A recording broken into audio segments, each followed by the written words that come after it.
अब तक जो देखा वो सब ट्रेलर। यहाँ से आपकी 5 मिनट की ये स्टोरी है और रियल स्टोरी है। 150 साल बाद ठाकुर जी यहाँ से ब्रिज वापस चले जाएंगे। आप अभी जहाँ पे खड़े हो, ये पहले सीहाड़ गांव था। नाथ द्वारा इनके आने से पड़ा। औरंगजेब का जब हमला हुआ, मथुरा वृंदावन गिरिराज जी वहाँ से ये पलायन करते करते इस गांव में आए। बीच में बहुत सारे गांव पड़े, किसी भी राजा ने इनको शरण नहीं दी क्योंकि सब औरंगजेब के अधीन हो गए थे। आपने बुक और पुस्तकों में पढ़ा है, मेवाड़ कभी किसी का गुलाम नहीं रहा है। यहाँ आते आते इस गांव में रथ का पहिया कीचड़ में फंस गया, ना तो आगे जाए ना पीछे जाए। ये है गंगाबाई, जो श्री कृष्ण से रूबरू बात करती थी। पीछे हैं ब्रिजवासी, ये है पंडित दामोदर जी, और ये मेवाड़ के राजा राज सिंह। यहाँ से 28 किलोमीटर दूर एकलिंग जी महादेव का मंदिर है। ये महादेव से डायरेक्ट बात करते थे, जैसे गंगाबाई श्री कृष्ण से बात करती थी, वैसे ये महादेव से डायरेक्ट बात करते थे।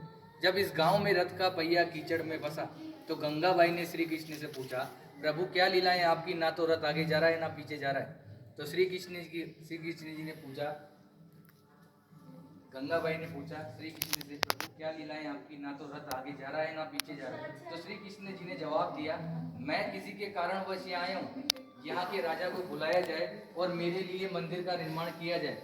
गंगाबाई ने ये बात पंडित दामोदर जी को बताई और पंडित दामोदर जी ने मेवाड़ के राजा राज सिंह को बुलाया और कहा कि हमारे प्रभु पधारे हैं, क्या इनको शरण मिल सकती है। तो राजा राज सिंह ने जवाब दिया, मैं मेरे गुरु आराध्य से पूछता हूँ, अगर वो इजाज़त देंगे तो मैं मंदिर का निर्माण करवाऊंगा। ये महादेव के पास गए और बोला, प्रभु आपके मित्र और सखा पधारे हैं, क्या इनको शरण मिल सकती है।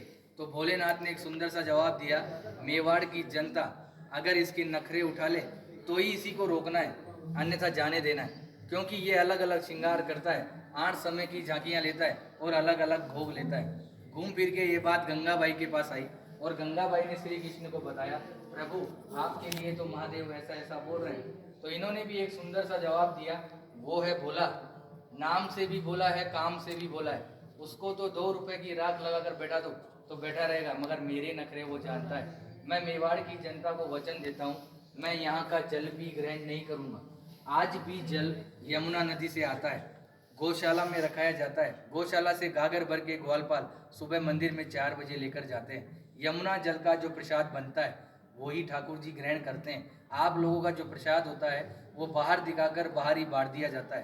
कहते हैं किसी के कारणवश आए, मीराबाई की कजन सिस्टर अजब कंवर बाई साहब इनके साथ पासे खेलती थी। श्री कृष्ण को पता थी कि आज मेरे साथ ये पासे क्यों खेल रही है, मगर श्री कृष्ण जी जान चला के हारते गए और अजब कंवर बाई साहब को जिताया और बोला कि मांग तुझे क्या चाहिए। तो अजब कंवर बाई साहब ने कहा कि आप मेरे मेवाड़ में पधारिए। आज 350 साल हो गए ठाकुर जी को यहाँ विराजते हुए। 150 साल बाद अपन भी जीवित रहे कि ना रहे, ये वापस जतीपुरा चले जाएंगे। आज भी निज मंदिर में रथ रखा हुआ है, नाथद्वारा के मंदिर में गेट नंबर 2 के पीछे। वो कांच में बिल्कुल पैक है। जब सुबह सुबह पुजारी झाड़ू निकालता है तो आज भी यमुना नदी का मिट्टी लगा हुआ रहता है। रोज मंगला से लेकर शयन तक ठाकुर जी यहाँ विराजते हैं। विराजने के बाद 7 साल का बालक है, माँ की याद आती है, जतीपुरा जाते हैं, माँ से मिलते हैं। माँ से मिलने के बाद निधि वन में रास नीलाए करके मंगला में वापस यहाँ आ जाते हैं। औरंगजेब एक बहाना था, ठाकुर जी को वचन निभाना था। ये जो पूरी लीला रची केवल अजब कंवर बाई साहब के कारण। औरंगजेब को ये वहाँ भी हरा सकते थे, मगर औरंगजेब इनका मंदिर तोड़ने श्रीनाथ जी के मंदिर में आया। उसकी माँ भी उसके साथ आई। जैसे ही औरंगजेब मंदिर के अंदर गया, अंधा हो गया, उसको कुछ नहीं दिखाई दे रहा। बाहर आके बोला, माँ मैं अंधा हो गया, मुझे कुछ नहीं दिखाई दे रहा। तो माँ ने कहा, बेटा ये है छलिया, छल करता है, मगर तूने मेरी बात नहीं मानी। अब तू इसके पैर पकड़ेगा तो ही ये तेरे को माफ़ करेगा। मगर औरंगजेब घमंडी था, वो वापस मंदिर के अंदर गया, थक हार के उसने ठाकुर जी से माफ़ी मांगी और ठाकुर जी ने उसको माफ़ किया। माफ़ करने के बाद ठाकुर जी ने उसकी आँख उसको वापस दी। आँख देने के बाद औरंगजेब बहुत खुश हुआ। खुश होने के बाद जो कोहिनूर डायमंड हीरा जो ठूडी पे लगाया जाता है वो औरंगजेब की माँ ने ही भेंट किया था। आज भी होली के अगले दिन, धुलंडी के दिन बादशाह की सवारी निकाली जाती है।